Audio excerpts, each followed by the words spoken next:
Hello बच्चों, इस video में हम लोग यूक्लिड डिवीजन एल्गोरिथम के बारे में जानेंगे। पिछले वीडियो में हम लोगों ने यूक्लिड डिवीजन लेमा को पढ़ लिया था। अब उसे आगे बढ़ाते हैं और यूक्लिड डिवीजन एल्गोरिथम को समझते हैं। देखिए, एल्गोरिथम और लेमा में डिफरेंस समझिए क्या होता है। लेमा जो होता है ये मिनी स्टेटमेंट होता है, मिनी रिजल्ट होता है, या इसे मिनी थ्योरम भी बोल सकते हैं, जो प्रूवन होता है।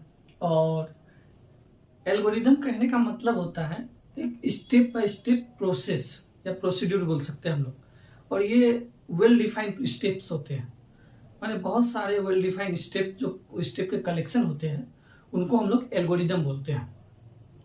तो आई होप कि आप लोग कंफ्यूज नहीं होंगे। लेमा एक थ्योरम की तरह होता है, मिनी थ्योरम बोल सकते हैं हम लोग। और ये जो होता है एल्गोरिथम, ये स्टेप्स होते हैं।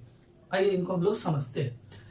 देखिए, यूक्लिड डिवीजन लेमा जान गए थे, तो अब हम लोग क्या करेंगे ना, यूक्लिड डिवीजन लेमा का यूज करके दो नंबर लेंगे, पॉजिटिव नंबर, पॉजिटिव इंटीजर्स लेंगे दो, और उनका ना एचसीएफ निकालने का कोशिश करेंगे, यानी कि हाईएस्ट कॉमन फैक्टर हम लोग पता करेंगे। तो उसके लिए कुछ स्टेप्स हैं, उन्हीं स्टेप्स को जो है यूक्लिड डिवीजन एल्गोरिथम बोला जाता है। तो देखिए, समझिए आप लोग क्या करना है। यहाँ पर देखिए इतने सारे स्टेप्स लिखे हुए हैं, इनको ना हम लोग समझने की कोशिश करते हैं। देखिए कैसे करना है। पहला स्टेटमेंट में जो बोला है, दो पॉजिटिव इंटीजर लिया है इन्होंने, ए और बी लिया है, और इसमें से जो है ए बड़ा है बी से। अब ए बड़ा है बी से कहने का मतलब हमारा डिविडेंड कौन होना चाहिए, ए, और डिवाइजर कौन होना चाहिए, बी। इसलिए ये कंडीशन लिखा जाता है ताकि हमें हमारा डिविडेंड कौन है, डिवाइजर कौन है, हम लोग आसानी से पहचान सकें।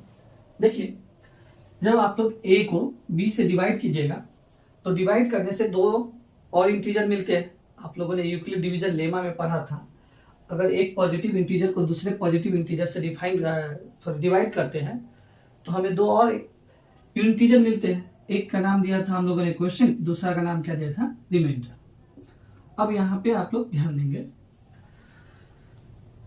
अगर आपका ये रिमाइंडर जीरो हो जाता है, रिमाइंडर देखिए, रिमाइंडर का क्या केस है, रिमाइंडर क्या हो सकता है, रिमाइंडर आपका जीरो होगा या जीरो नहीं होगा।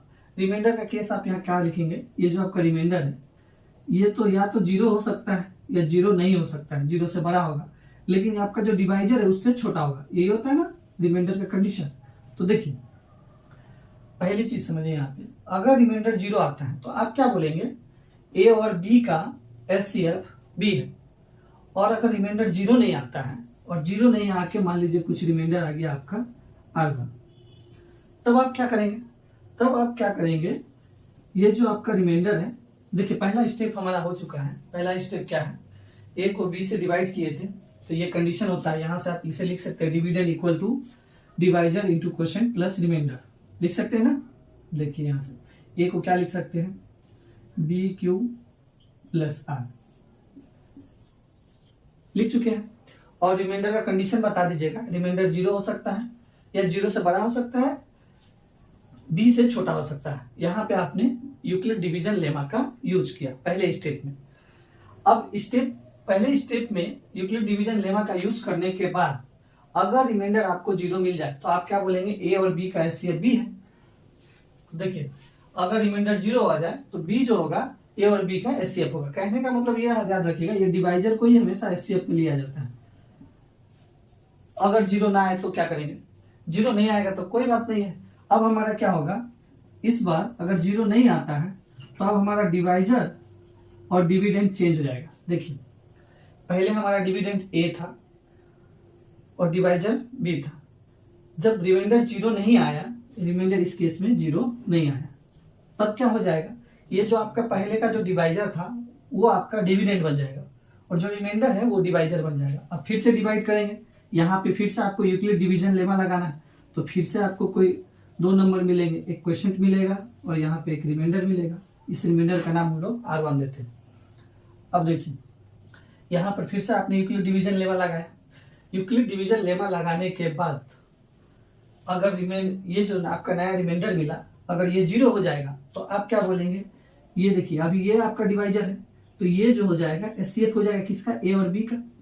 और अगर 0 नहीं आए तो आप क्या करेंगे, फिर से आप क्या करेंगे, आप डिवाइड करते चले जाएंगे। अब ये रिमाइंडर आपका जो था ये हो जाएगा आपका डिविडेंड। इस स्टेप को आपको कंटिन्यू करना है। कब तक करना है, जब तक आपको रिमाइंडर 0 ना आ जाए। और जिस स्टेप में आपको रिमाइंडर 0 मिल जाएगा उस स्टेप का जो डिवाइजर होगा वही हमारा क्या होता है, एचसीएफ होता है उन दोनों नंबरों का। तो आइए एक एग्जांपल से इसे समझते हैं।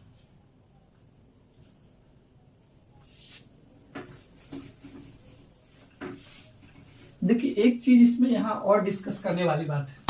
आप लोग बोलेंगे जब हम लोग एचसीएफ प्राइम फैक्टराइजेशन करके निकालना जानते ही थे तो क्या जरूरत था हमें यूक्लिड डिवीजन एल्गोरिथम का यूज करके एचसीएफ निकालना। देखिए जब बड़े बड़े नंबर्स मिलते हैं ना तो उस समय ये जो हमारा प्राइम फैक्टराइजेशन वाला मेथड है इसमें थोड़ी सी कठिनाइयाँ मिलती है। तो उस समय हमारा ये यूक्लिड डिवीजन एल्गोरिथम बहुत हेल्प करता है। तो आइए एक एग्जांपल लेते हैं। 455 एंड 42 लेते हैं, इनका एचसीएफ निकाल के हम लोग देखते हैं यूक्लिड डिवीजन एल्गोरिथम से कैसे करना है। तो पहला स्टेप में क्या करेंगे, देखिए ये दोनों आपका पॉजिटिव इंटीजर, कोई डाउट नहीं इसमें आपको।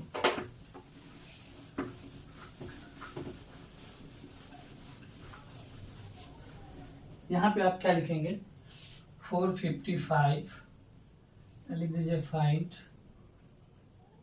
एचसीएफ ऑफ, ऐसे मान लीजिए क्वेश्चन था तो आप क्या लिखेंगे 455 42 से बड़ा है और ये दोनों जो है पॉजिटिव इंटीजर भी है। अब क्या करेंगे हम लोग, यूक्लिड डिवीजन लेमा जानते हैं आप लोग, यहाँ पे डिविडेंड और यहाँ पे डिवाइजर रहेगा, इसे ऊपर लिखिए। अप्लाई कीजिए यूक्लिड डिवीजन लेमा को पहले स्टेप में, तो यहाँ पे डिवाइड कीजिए।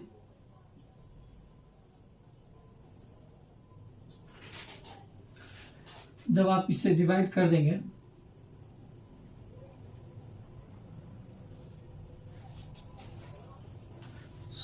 आप लोगों को हम लोग, ओह माय गॉड, देखिए इस यहाँ पे एक चीज और समझने वाली बात है। क्या समझना है, ये आपको स्टेप समझा देते हैं अच्छे से। देखिए जब आपने इसे डिवाइड किया ये 3 आया और ये जो 5 है, देखिए ये जो 5 है आपका, अभी ये रिमाइंडर है, इसे रिमाइंडर अभी नहीं बोल सकते हम लोग। क्या रूल होता है, देखिए ये 5 यहां से आया तो ये जो 35 बचा, क्या ये आपका रिमाइंडर होगा। यहाँ पे इस चीज को समझिएगा, ये समझना बहुत जरूरी है। ये 5 आपने ऊपर से नीचे लाया है तो ये जो क्या आपके पास जो 35 आया है, कि क्या ये नंबर आपके पास जो आया है क्या ये रिमाइंडर है? जी बिल्कुल नहीं। रिमाइंडर हमेशा माइनस करने के बाद जो नंबर आता है वही हमारा रिमाइंडर होता है। तो इस केस में क्या करेंगे, 42 का टेबल 0 टाइम आप लोग करेंगे तो यहाँ पे 0 मिलेगा। तो ये जो आप 35 आपके पास आया है ये अब आपका रिमाइंडर हो गया है। इस बात का आप लोग ध्यान देंगे, यहाँ पे आप लोग इसे रिमाइंडर नहीं बोलेंगे। इससे अच्छे से याद रखेंगे, ये बहुत सारे डिवीजन आप लोग जब करेंगे तो बहुत सारे ऐसे नंबर मिलेंगे जहाँ इसे आपको यूज करना पड़ेगा, अदरवाइज आप डिवाइड नहीं कर पाएंगे। तो यहाँ पे इस बात का ध्यान देंगे, रिमाइंडर कब कहलाता है वो, जब आप उसे डिवाइड कर रहे हैं और डिवाइड करने के बाद माइनस करने के बाद सब्ट्रैक्ट करने के बाद जो नंबर मिलती है हमें उसे ही हम लोग रिमाइंडर करते हैं। यहाँ पे जो हमारा ये 5 आया था इस सब्ट्रैक्ट करके नहीं आया था। अब यहाँ पे देखिए इनको हम लोग 0 टाइम किए और यहाँ पर सब्ट्रैक्ट किए तो हमारा कितना आ गया 35, ये अब हमारा रिमाइंडर होगा। और कुछ नहीं है, आप चाहते तो आप डायरेक्ट 10 टाइम्स में भी डिवाइड कर सकते थे, लेकिन ये रूल हमें जानना जरूरी था इसलिए यहाँ पे डिस्कस कर दिया गया। तो आप यहाँ पे आप क्या लिखेंगे, देखिए आप लोग जानते हैं डिविडेंड को क्या लिखते हैं, divisor into quotient plus reminder. तो यहाँ पे देखिए यही है यूक्लिड डिवीजन लेमा। डिवाइजर कितना है आपका 455, यहाँ पे लिखते हैं सर 455 को क्या लिख सकते हैं, divisor into quotient plus reminder. Reminder आपका 35 था, क्वोशिएंट आपका 10 था, डिवाइजर 42 था एंड डिविडेंड 455 था। ये हो गया। अब देखिए रिमाइंडर तो हमें 0 नहीं मिला तो क्या करना पड़ेगा, जब रिमाइंडर 0 नहीं मिलेगा तो इस पर डिवाइजर और डिविडेंड चेंज हो जाएगा और फिर से हमें यूक्लिड डिवीजन लेमा यूज करना पड़ेगा। तो अब हमारा डिवाइजर क्या होगा, तो देखिए जो रिमाइंडर होता है वही डिवाइजर बन जाता है और जो आपका डिवाइजर था वो डिविडेंड बन जाता है। अब इसे फिर से डिवाइड कीजिए, 1 टाइम करेंगे, कितना बच जाएगा, 7 बच जाएगा। तो अब आप यहाँ से क्या लिखेंगे, ये जो आपका रिमाइंडर था वो अब आपका क्या बन जाएगा, ये जो सबसे पहले यहाँ पे ध्यान दीजिएगा, इसे हम लोग डिवाइजर बोलते हैं। जो आपका डिवाइजर होता है ना वही आपका डिविडेंड बन जाता है, ठीक है। तो यहाँ से देखिए 42 को आप लोग क्या लिख सकते हैं, 42 को लिख सकते हैं 35 इंटू 1 प्लस 7 लिख सकते हैं हम लोग। तो देखिए क्या लिखेंगे इसे, 35 इंटू 1 प्लस 7, ये हो गया। अब देखिए फिर से आपको यहाँ पे रिमाइंडर 0 नहीं मिला, रिमाइंडर 0 नहीं मिला तो आप लोग क्या करेंगे, रिमाइंडर जब आपको 0 नहीं मिला तो फिर से आपको यूक्लिड डिवीजन में लगाना पड़ेगा और फिर से डिवाइजर चेंज हो जाएगा। तो देखिए ये 7 रहेगा और ये 35 यहाँ आ जाएगा। कहने का मतलब जो हमारा रिमाइंडर था R1 यही बन गया अब हमारा डिवाइजर। अब जब इसे डिवाइड करेंगे तो ये देखिए यहाँ पे आपको रिमाइंडर कितना मिल गया, 0। अब यहाँ से फिर से देखिए जो डिवाइजर है उसे आप लोग यहाँ लिखेंगे, 35 को क्या लिख सकते हैं, तो यहाँ से 35 को क्या लिख सकते हैं, 7 इंटू 5 प्लस 0, 35 को लिख सकते हैं। जैसे क्या लिखेंगे, 7 इंटू 5 प्लस 0। अब देखिए इस केस में आपको रिमाइंडर 0 मिल गया तो आगे आपको फिर से यूक्लिड डिवीजन लेमा लगाने की जरूरत नहीं। इस केस में आपका डिवाइजर कौन था, 7। तो 7 जो है वो इन दोनों नंबर का HCF है। तो यहां से आप क्या बोलेंगे, 7 is the HCF of 455 and 42। क्यों, क्योंकि यहाँ पे आपका रिमाइंडर कितना आ गया, 0 आ गया। तो आई होप आप लोग इस एग्जांपल से यूक्लिड डिवीजन एल्गोरिदम को अच्छे से समझ पा रहे होंगे। यूक्लिड डिवीजन एल्गोरिदम यूज करके हम लोग क्या करते हैं, किन्हीं दो नंबरों का HCF निकालते हैं। और इसके हर एक स्टेप में देखिए जब रिमाइंडर 0 नहीं मिलता है तो हर स्टेप में हम लोग यूक्लिड डिवीजन लेमा का यूज करते हैं। और जिस केस में आपको 0 मिल जाता है वहीं आप यूक्लिड डिवीजन लेमा को रोक देते हैं। तो यहाँ पे देखिए आपने बहुत सारे स्टेप में सिर्फ यूक्लिड डिवीजन लेमा का यूज किया है, तो इसीलिए इन सारे स्टेप्स को जो है यूक्लिड डिवीजन एल्गोरिदम बोलते हैं। तो आई होप कि आप लोग कंफ्यूज नहीं होंगे, अच्छे से समझ गए होंगे लेमा और एल्गोरिदम में क्या डिफरेंस है और दो नंबरों का HCF एल्गोरिदम का यूज करके कैसे निकालते हैं। तो चलिए नेक्स्ट वीडियो में मिलेंगे, आज के लिए इतना ही, थैंक यू।